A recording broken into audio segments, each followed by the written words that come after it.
Nah, hari ini saya akan melanjutkan pelajaran Alkitab kita dari 8 ucapan bahagia Tuhan Yesus, dan kita tiba pada ucapan bahagia yang terakhir, yaitu ucapan bahagia yang ke-8. Mari kita membaca Alkitab kita. Matius 5 ayat 10 sampai 12. Berbahagialah orang yang dianiaya oleh sebab kebenaran, karena merekalah yang punya kerajaan sorga. Berbahagialah kamu jika karena aku kamu dicela dan dianiaya, dan kepadamu difitnahkan segala yang jahat. Bersukacita dan bergembiralah, karena upahmu besar di sorga, sebab demikian juga telah dianiaya nabi-nabi yang sebelum kamu. Saudara-saudara, Tuhan Yesus mengajarkan ucapan bahagia yang ke-8 tentang orang yang dianiaya. Yesus berkata, yang berbahagia adalah orang yang dianiaya karena 2 hal, yaitu karena nama Tuhan, karena mereka percaya kepada Tuhan, dan yang kedua karena melakukan kebenaran. Nah, kalau saudara adalah orang yang melakukan 2 hal ini dan saudara dianiaya, berbahagialah saudara. Kenapa? Karena Alkitab berkata upahmu besar di sorga dan saudara akan memiliki kerajaan sorga. Jadi ada pengharapan futuristik yang Tuhan akan berikan kepada setiap orang yang dianiaya karena nama Tuhan dan karena melakukan kebenaran. Itulah sebabnya kita jangan takut untuk hidup di dalam kebenaran, dan jangan kita takut untuk beriman kepada Tuhan. Walaupun karena 2 hal ini ada aniaya yang mungkin datang kepada kita. Saudara, waktu Tuhan Yesus mengajarkan ucapan bahagia ini, murid-muridnya, orang percaya pada waktu itu belum dianiaya. Tapi sebenarnya apa yang Yesus sampaikan ini adalah sebuah pesan penting untuk murid-murid mempersiapkan diri mereka menghadapi aniaya yang nanti mereka akan alami. Dan memang betul, setelah Yesus mati, Yesus bangkit, Yesus naik ke sorga, dan ketika gereja mulai berdiri di atas muka bumi ini, maka dimulailah penganiayaan kepada orang percaya itu. Kalau kita membaca dalam Kisah Rasul pasal 7, ketika martir pertama yaitu Stefanus dirajam dengan batu sampai mati, maka sejak hari itu penganiayaan mulai terjadi atas setiap orang percaya. Dan kalau kita membaca sejarah gereja, maka penganiayaan yang dialami oleh orang-orang percaya di awal-awal pertama itu, maka begitu dahsyatnya, begitu kejinya, begitu kejamnya, begitu sadisnya, tidak berperi kemanusiaan aniaya yang mereka alami itu. Ada orang Kristen yang dijadikan obor hidup, diikat di tombak, lalu kemudian dibakar hidup-hidup. Ada orang Kristen yang dilemparkan ke dalam kandang singa yang sedang kelaparan. Ada orang Kristen yang diikat pada 4 ekor kuda, lalu kemudian dalam waktu bersamaan 4 ekor kuda itu dicambuk dan mereka berlari ke 4 penjuru angin sehingga tubuhnya tercerai-berai. Saudara bisa bayangkan betapa dahsyatnya aniaya yang dialami oleh orang-orang Kristen pada awal abad pertama itu. Tapi saudaraku, mereka tetap setia kepada Tuhan. Kenapa? Karena mereka berpegang pada ucapan bahagia Tuhan Yesus ini. Mereka telah mempersiapkan diri mereka dengan firman yang Yesus sampaikan kepada mereka. Saudara, kalau kita belajar sejarah gereja, maka kita akan tahu bahwa penganiayaan itu terjadi itu karena kebencian orang Yahudi kepada kekristenan pada waktu itu. Kebencian orang Yahudi kepada orang percaya pada waktu itu. Sehingga mereka kemudian menyebarkan berita fitnah tentang orang Kristen. Mereka menyebarkan berita hoak tentang orang Kristen.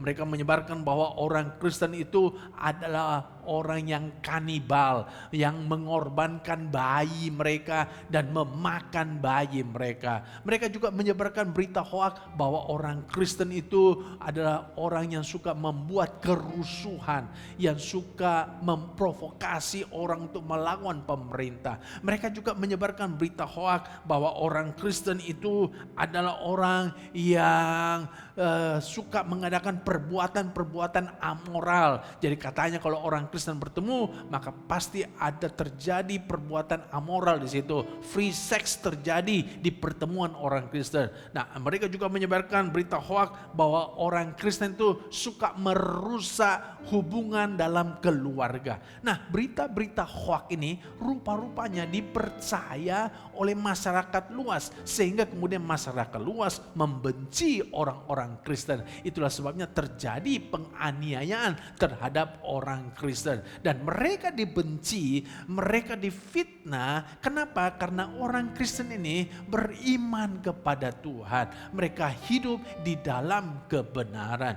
Demikian juga saudaraku yang terjadi saat ini. Kalau kita ini mau hidup di dalam kebenaran, kalau kita ini hidup beriman kepada Tuhan, maka pasti nanti ada aniaya bisa terjadi kepada kita. Dan kalau aniaya itu datang, jangan kita kecewa, jangan kita mundur, jangan kita berpaling dari Tuhan.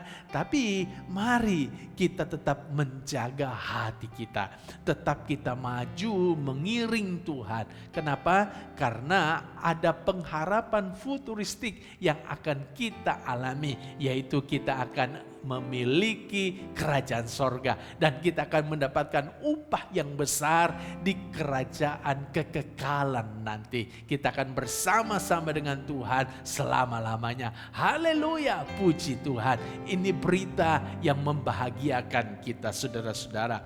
Nah, walaupun mungkin hari ini aniaya yang dialami oleh orang-orang Kristen tidak lagi sesadis pada abad-abad pertama, tapi tetap saja ada mengalami aniaya. Ada orang Kristen yang karena mau hidup dalam kebenaran, akhirnya kemudian dikucilkan oleh teman-temannya. Karena dia tidak mau merokok, padahal teman-temannya pada merokok. Karena dia tidak mau narkoba, padahal teman-temannya pada narkoba. Semuanya akhirnya dikucilkan dari pergaulan. It's okay saudaraku, kalau saudara orangnya sedang dikucilkan oleh teman-temanmu karena saudara mau hidup dalam kebenaran, maka kuatkan hatimu. Jangan saudara mundur dari Tuhan. Ada juga orang Kristen yang karena tidak mau mengadakan korupsi berjemaat di perusahaannya, akhirnya kemudian dia disingkirkan oleh teman-temannya, difitnah oleh teman-teman kantornya, kemudian di PHK oleh kantornya. It's okay kalau saudara mengalami hal itu, maka bersukacitalah saudara, tetap hidup di dalam kebenaran, jangan mundur dari Tuhan. Nah, saudara-saudaraku, pada waktu baru awal-awal terjadi COVID melanda Indonesia dan kemudian banyak gereja tidak mengadakan ibadah di gedung gereja, lalu jemaat mulai mengadakan ibadah di rumah masing-masing. Nah, di Jakarta Timur ada sebuah keluarga yang sementara mereka mengadakan ibadah online di rumah mereka, tiba-tiba didatangi oleh tetangga-tetangganya, lalu kemudian disuruh berhenti karena dianggap mereka itu mau mengadakan kristenisasi di lingkungan itu. Dan bukan hanya disuruh berhenti, tidak boleh mengadakan ibadah di rumahnya, tapi kemudian mereka diteror dan diusir dari lingkungan rumahnya. Saudaraku, ini aniaya yang sedang dialami oleh orang percaya karena mereka beriman kepada Tuhan. Nah, ini contoh-contoh sederhana yang saya sampaikan kepada saudara-saudara bahwa sampai hari ini pun kalau kita mau hidup dalam kebenaran dan kita mau beriman kepada Tuhan, pasti aniaya akan datang kepada kita. Tapi kalau saudara mengalami aniaya karena saudara beriman kepada Tuhan, sekali lagi jangan saudara kecewa mengikut Tuhan, tapi tetap setialah mengikut Tuhan. Nah, sekarang muncul pertanyaan, kenapa sih kalau kita ini ikut Tuhan harus mengalami aniaya? Kenapa sih jalan aniaya yang dipilih oleh Tuhan? Kenapa bukan jalan lain? Kenapa kalau saudara-saudaraku ucapan bahagia ini tidak diganti dengan hal yang lebih menarik? Misalnya berbahagialah orang yang berhasil karena mereka akan memiliki kerajaan Allah. Kenapa harus berbahagialah orang yang dianiaya?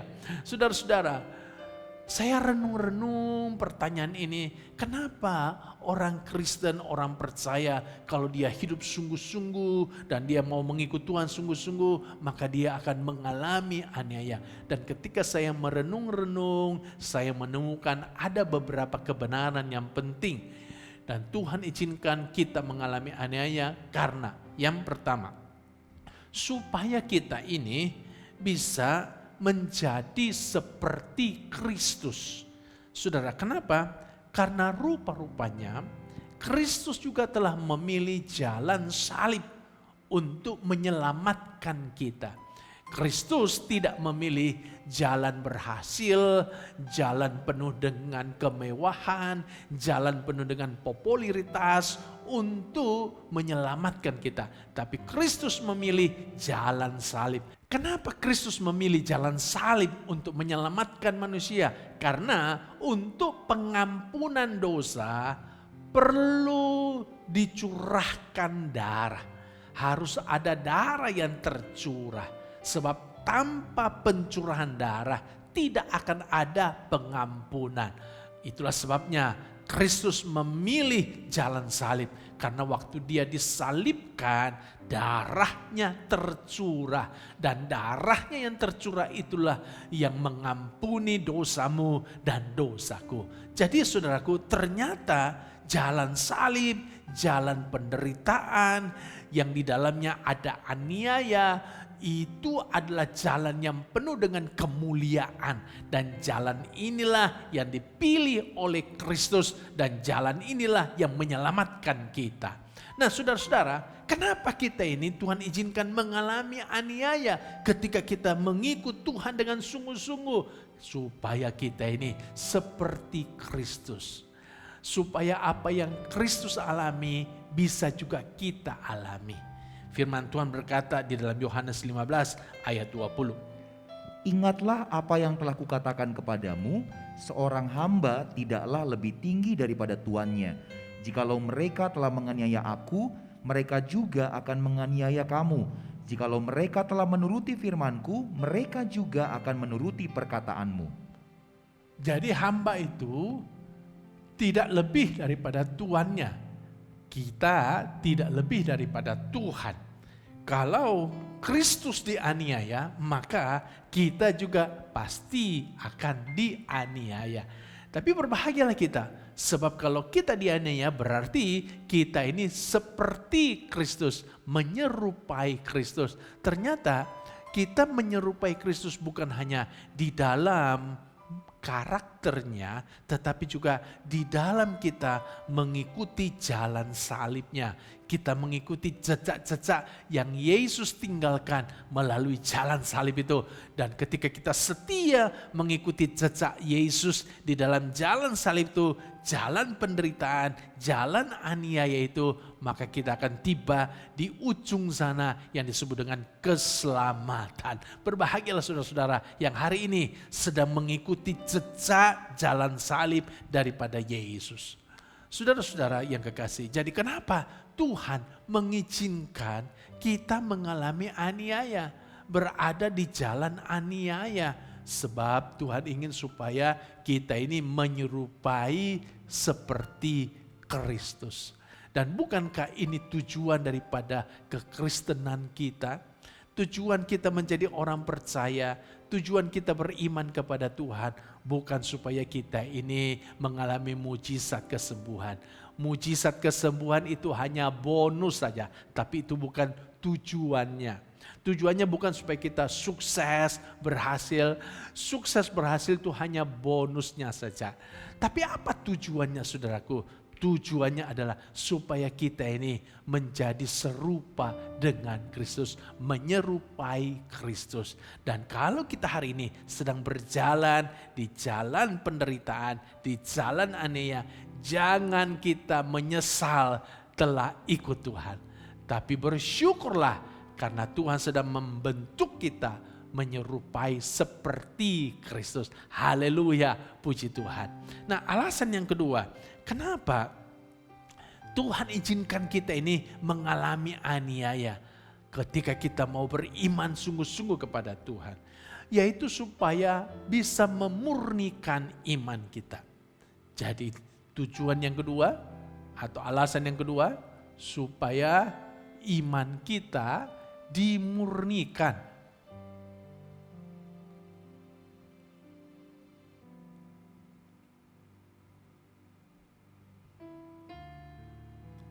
Apa yang dimaksud dengan murni? Murni itu artinya tidak tercampur oleh unsur yang lain. Itu artinya murni. Iman yang murni adalah iman yang tidak tercampur dengan unsur yang lain, dengan kepercayaan yang lain. Jadi orang yang punya iman yang murni, dia sungguh-sungguh percaya kepada Tuhan. Matanya hanya tertuju kepada Tuhan. Dia hanya mempunyai keyakinan kepada Tuhan saja. Dia hanya mengandalkan Tuhan saja. Kalau dia beribadah kepada Tuhan, maka semua ibadahnya itu hanya untuk Tuhan saja. Meninggikan Tuhan, memuliakan Tuhan. Kalau dia melayani Tuhan, maka seluruh pelayanannya itu adalah untuk meninggikan Tuhan. Pokoknya supaya nama Tuhan yang ditinggikan, dimuliakan dalam hidupnya. Ini orang yang punya iman yang murni hanya kepada Tuhan. Cuma sayangnya saudaraku, ada banyak orang Kristen sekarang ini imannya sudah tidak murni lagi. Sudah tercampur dengan unsur-unsur lain dari dunia ini. Sudah tercampur dengan kedagingannya contohnya. Ya, ada orang yang beriman kepada Tuhan, tidak lagi sungguh-sungguh dia ingin menyenangkan hati Tuhan, tetapi sudah tercampur dengan keinginan duniawinya, supaya dia mendapatkan sesuatu ketika dia beriman sama Tuhan. Supaya dia bisa sukses, supaya dia bisa berhasil kalau dia percaya sama Tuhan. Jadi bukan lagi sungguh-sungguh dia percaya karena ingin beribadah kepada Tuhan, ingin menyenangkan hati Tuhan. Sudah tercampur dengan keinginan duniawinya. Ada orang dia melayani Tuhan bukan lagi sungguh-sungguh ingin menyenangkan hati Tuhan lewat pelayanannya, tetapi sudah tercampur dengan motivasi-motivasi yang tidak murni. Dia ingin mendapatkan keuntungan dari pelayanannya. Dia ingin mendapatkan nama tenar supaya populer lewat pelayanannya. Dia ingin mendapatkan sesuatu lewat pelayanannya. Jadi tidak lagi benar-benar murni untuk menyenangkan hati Tuhan. Nah, ada orang dia beribadah kepada Tuhan, tidak lagi murni untuk benar-benar meninggikan Tuhan dalam ibadahnya. Tapi dia ingin mendapatkan sesuatu dari ibadahnya. Jadi sudah lihat, ada banyak orang imannya sudah tidak murni lagi. Itulah sebabnya maka perlu ada yang disebut dengan aniaya. Karena aniaya itu tujuannya memurnikan iman kita. Lewat aniaya semua unsur-unsur yang tidak berkenan itu dikikis habis, dipoles habis, sehingga akhirnya muncullah iman kita yang murni. Saudara tahu bagaimana caranya emas yang murni 24 karat itu terbentuk? Ya, dengan cara dipanaskan. Dan ketika emas itu dipanaskan dia mencair, maka unsur-unsur lain dari emas itu, misalnya ada logam-logam yang bukan dari emas, ada kotoran-kotoran yang dari tadinya melekat di emas itu akan naik ke atas permukaan. Terpisah daripada emas, sehingga tinggallah emas yang murni itu. Jadi bagaimana caranya orang memurnikan emas? Dengan cara dipanaskan. Bagaimana caranya iman kita dimurnikan? Saudaraku, Tuhan mengizinkan aniaya. Lewat aniayalah iman kita ini dimurnikan. Jadi kalau hari ini saudara sedang mengalami aniaya karena saudara hidup dalam kebenaran, sekali lagi Tuhan sedang memurnikan imanmu. Sehingga kau benar-benar punya iman yang hanya mengarahkan matamu, fokus hanya kepada Tuhan saja. Kalau saudara beribadah, maka ibadahmu adalah untuk menyenangkan hati Tuhan. Kalau saudara melayani, maka pelayananmu itu hanya untuk Tuhan saja. Iman yang murni seperti inilah yang Tuhan ingin saudara miliki. Di dalam 1 Petrus pasal 1 ayat 6 sampai 7, firman Tuhan berkata begini. Bergembiralah akan hal itu, sekalipun sekarang ini kamu seketika harus berduka cita oleh berbagai-bagai pencobaan. Iya, kamu seketika berduka cita oleh berbagai-bagai pencobaan. Maksudnya hanya sementara saja. Kalau saudara dianiaya, saudara berduka cita hanya sementara, untuk seketika saja. Ayat 7. Maksud semuanya itu ialah untuk membuktikan kemurnian imanmu. Ya, maksudnya adalah untuk membuktikan kemurnian imanmu. Terus? Yang jauh lebih tinggi nilainya daripada emas yang fana, yang diuji kemurniannya dengan api, sehingga kamu memperoleh puji-pujian dan kemuliaan dan kehormatan. Puji Tuhan. Pada hari Yesus Kristus menyatakan dirinya. Puji Tuhan. Jadi orang yang punya iman yang murni itu lebih tinggi nilainya daripada emas murni. Saudara-saudara, artinya semua hal-hal duniawi, kemewahan duniawi tidak ada artinya dibandingkan kita kalau memiliki iman yang murni. Makanya sudah lihat betapa berharganya orang yang punya iman yang murni. Dan untuk bisa memiliki iman yang murni perlu memang aniaya memproses kita, membentuk kita. Puji Tuhan. Alasan yang ketiga, kenapa Tuhan izinkan aniaya terjadi di dalam hidup kita? Untuk menguji kesetiaan kita kepada Kristus. Saudara-saudara, jadi alasan yang ketiga, untuk menguji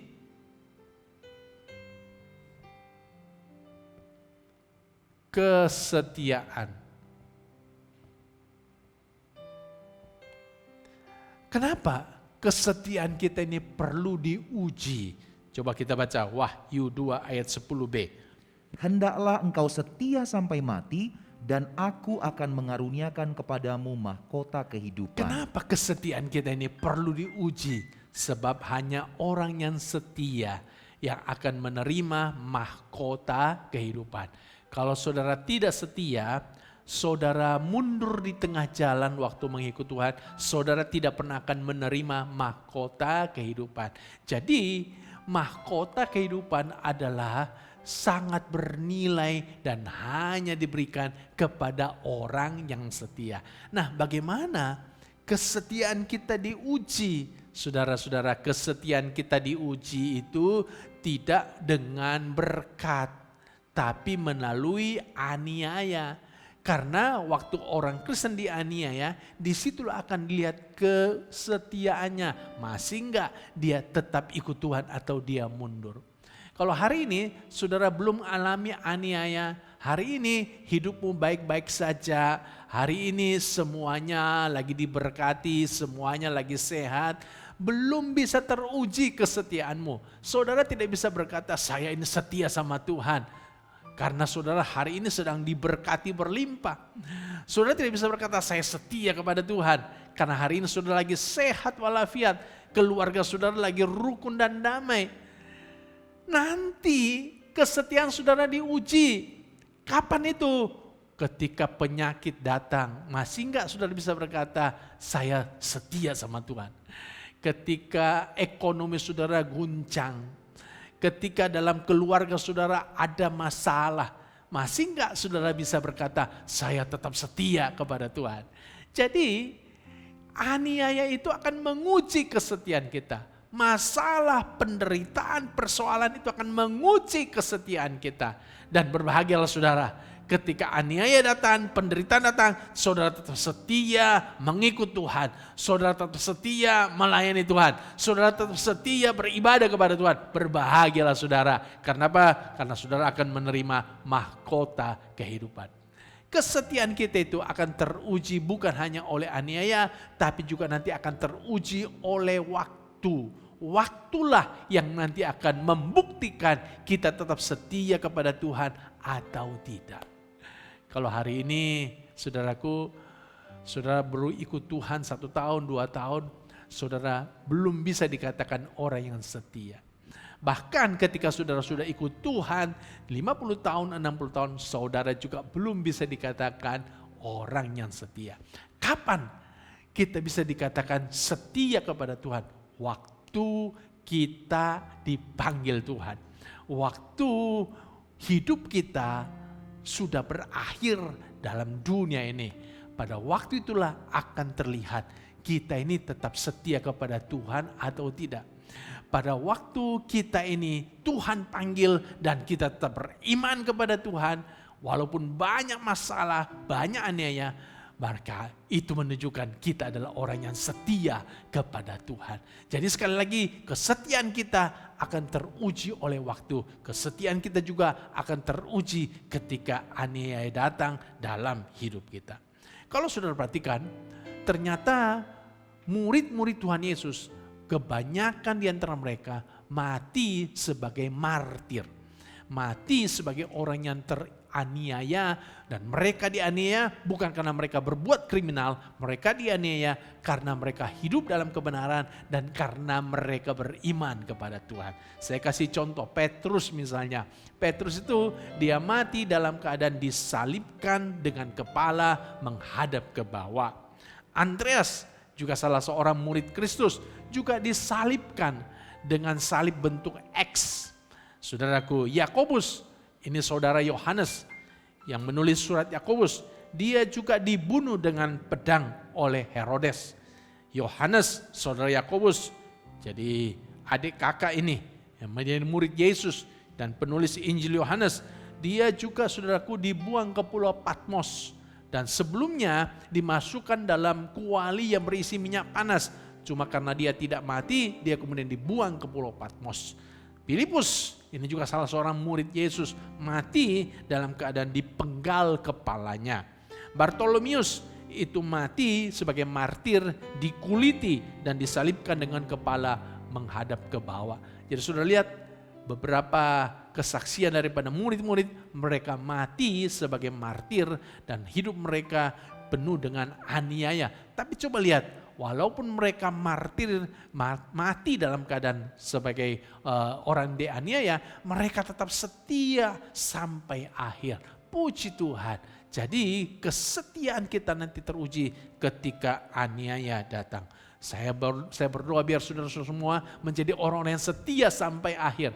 Sehingga kita semuanya bisa seperti Paulus yang berkata, aku telah mengakhiri pertandingan yang baik. Aku telah mencapai garis akhir dan aku telah memelihara iman.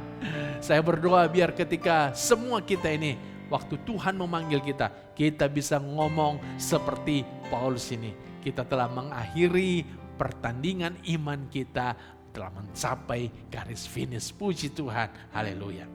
Nah, alasan yang keempat, kenapa Tuhan izinkan aniaya terjadi di dalam hidup kita? Saudaraku, karena Tuhan mau melalui aniaya kita mengalami proses. Jadi Tuhan pakai aniaya untuk memproses kita.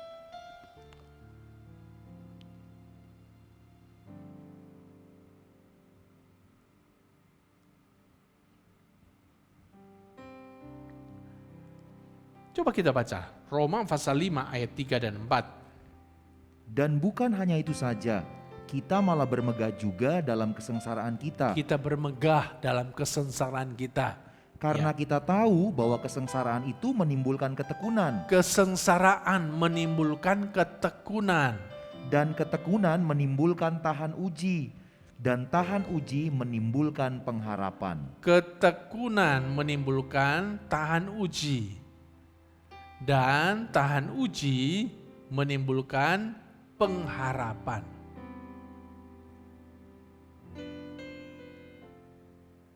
Jadi Tuhan mengizinkan aniaya, sengsara datang dalam hidup kita untuk memproses kita sehingga kita bisa menjadi orang yang tekun, sehingga kita menjadi orang yang tahan uji, tahan banting, sehingga kita menjadi orang yang memiliki pengharapan dalam hidup kita.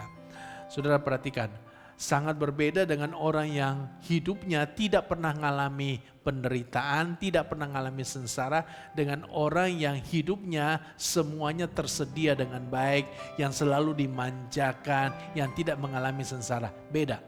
Orang yang hidupnya tidak pernah mengalami sengsara, semuanya disediakan, apa saja yang dia mau ada, dimanjakan hidupnya. Maka orang ini akan menjadi orang yang tidak tekun atau kurang tekun. Dan dia akan menjadi orang yang tidak tahan banting, tidak tahan uji, tidak tahan godaan.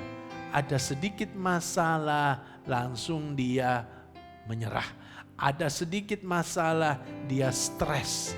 Dan orang yang seperti ini akan mudah kehilangan pengharapan. Itulah sebabnya orang-orang yang kehilangan pengharapan ini, maka jalan keluarnya selalu apa? Bunuh diri. Nah, orang-orang yang selalu dimanja, yang tidak pernah mengalami penderitaan, tidak pernah mengalami sengsara, orang ini akan selalu berakhir kepada apa? Kepada bunuh diri. Hilang pengharapan, hopeless. Tapi beda, kalau orang itu dia sudah dilatih dengan aniaya, dilatih dengan sengsara, dilatih dengan penderitaan, dia akan menjadi orang yang tekun mengerjakan apa saja. Kalau dia seorang pebisnis, dia akan tekuni bisnisnya, dia tidak akan gampang menyerah. Dia tahan banting, tahan uji, medan apapun bisa dia lewati, persoalan apapun bisa dia hadapi. Dan dia menjadi orang yang akan penuh pengharapan. Orang yang selalu punya pengharapan yang berkobar-kobar dalam hidupnya. Nah, dalam kehidupan rohani juga demikian. Kalau saudara adalah orang yang kehidupan rohanimu penuh dengan aniaya, saudara akan menjadi orang yang tekun di dalam pertumbuhan rohanimu. Saudara akan menjadi orang yang tahan uji dalam pertumbuhan rohanimu. Saudara tidak gampang jatuh dengan godaan-godaan dosa. Dan akhirnya saudara akan memiliki pengharapan futuristik, kekekalan bersama-sama dengan Tuhan. Jadi saudara lihat, Tuhan menggunakan aniaya untuk memproses kita. Sehingga kita dari hari ke hari menjadi serupa dengan Kristus. Dari hari ke hari kita ini semakin bertumbuh dewasa dalam Tuhan. Dari hari ke hari kita ini menjadi semakin rohani. Bukankah ini hal yang baik, saudaraku? Tidak ada hal yang tidak baik dari aniaya yang Tuhan izinkan terjadi dalam hidupmu. Itulah sebabnya kalau hari ini saudara sedang mengalami aniaya karena saudara beriman kepada Tuhan, karena saudara melakukan kebenaran. Sekali lagi, jangan saudara kecewa mengikut Tuhan, tetapi tetap setialah mengikut Tuhan. Kuatkan hatimu.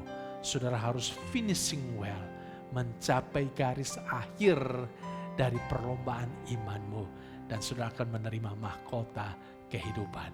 Puji Tuhan, haleluya.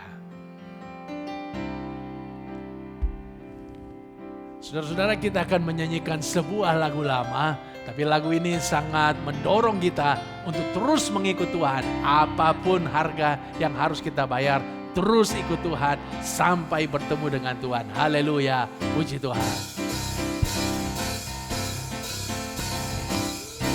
Haleluya. I have decided to follow Jesus. I have decided to follow Jesus. I have decided to follow Jesus. No turning back, no turning back. I have decided to follow Jesus. I have decided to follow Jesus. I have decided to follow Jesus. No turning back, no turning back. Mengikut Yesus keputusanku. Mengikut Yesus keputusanku. Mengikut Yesus keputusanku. Ku tak gentar, Ku tak gentar. salib di depan, Salib di depan, dunia di dunia di belakang. belakang. Haleluya.